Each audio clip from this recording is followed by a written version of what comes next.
दिन निकलते ही महायाजकों, नेताओं और शास्त्रियों अर्थात समस्त महासभा ने परामर्श किया। इसके बाद उन्होंने ईसा को बांधा और उन्हें ले जाकर पिलातुस के हवाले कर दिया। पिलातुस ने ईसा से ये पूछा, क्या तुम यहूदियों के राजा हो?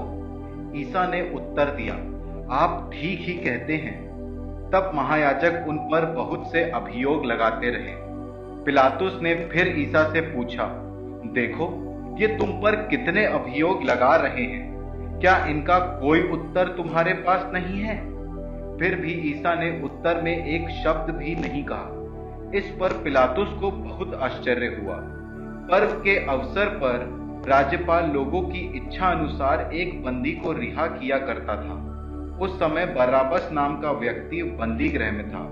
वो उन विद्रोहियों के साथ गिरफ्तार हुआ था जिन्होंने राजद्रोह के समय हत्या की थी। जब भीड़ आकर राज्यपाल से निवेदन करने लगी कि आप जैसा करते आए हैं वैसा ही हमारे लिए करें, तो पिलातुस ने उनसे कहा, क्या तुम लोग चाहते हो कि मैं तुम्हारे लिए यहूदियों के राजा को रिहा करूं? वो जानता था कि महायाजकों ने ईर्ष्या से ईसा को पकड़वाया है, किंतु महायाजकों ने लोगों को उभाड़ा कि वे बराबस की ही रिहाई की मांग करें। पिलातुस ने फिर भीड़ से पूछा, तो मैं इस मनुष्य का क्या करूं जिसे तुम यहूदियों का राजा कहते हो? लोगों ने उत्तर दिया, इसे क्रूस दिया जाए। पिलातुस ने कहा, क्यों? इसने कौन सा अपराध किया है? किंतु वे और भी जोर से चिल्ला उठे, इसे क्रूस दिया जाए।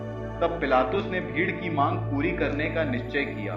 उसने उन लोगों के लिए बराबस को मुक्त किया और ईसा को कोड़े लगवाकर क्रूस पर चढ़ाने सैनिकों के हवाले कर दिया। इसके बाद सैनिकों ने ईसा को राज्यपाल के भवन के अंदर ले जाकर उनके पास सारी पलटन एकत्र कर ली। उन्होंने ईसा को लाल चोगा पहनाया और कांटों का मुकुट गूंथ कर उनके सिर पर रख दिया। तब वे ये कहते हुए उनका अभिवादन करने लगे, यहूदियों के राजा प्रणाम। वे उनके सिर पर सरकंडा मारते थे, उन पर थूकते और उनके सामने घुटने टेकते हुए प्रणाम करते थे। उनका उपहास करने के बाद उन्होंने चोगा उतार कर उन्हें फिर निजी कपड़े पहना दिए।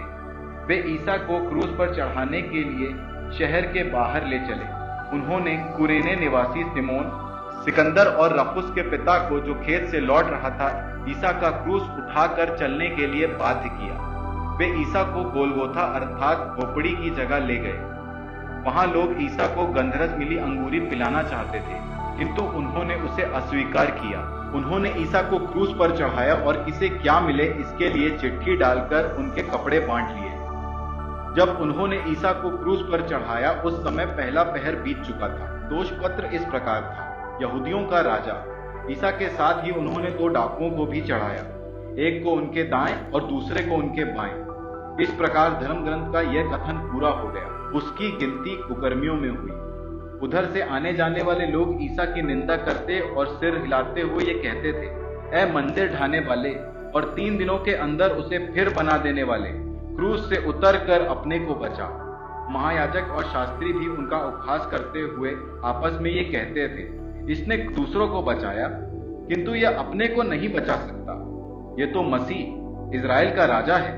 अब ये क्रूस से उतरे जिससे हम देखकर विश्वास करें। जो ईसा के साथ क्रूस पर चढ़ाए गए थे वे भी उनका उपहास करते थे।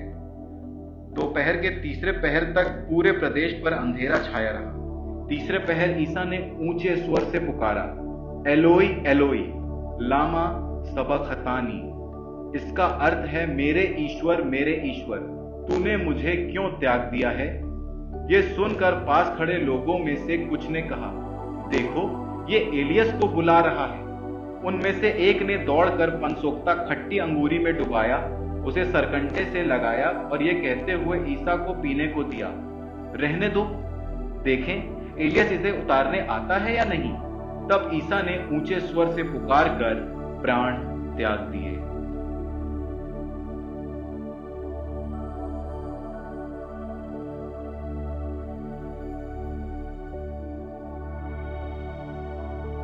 मंदिर का पर्दा ऊपर से नीचे तक फटकर 2 टुकड़े हो गया।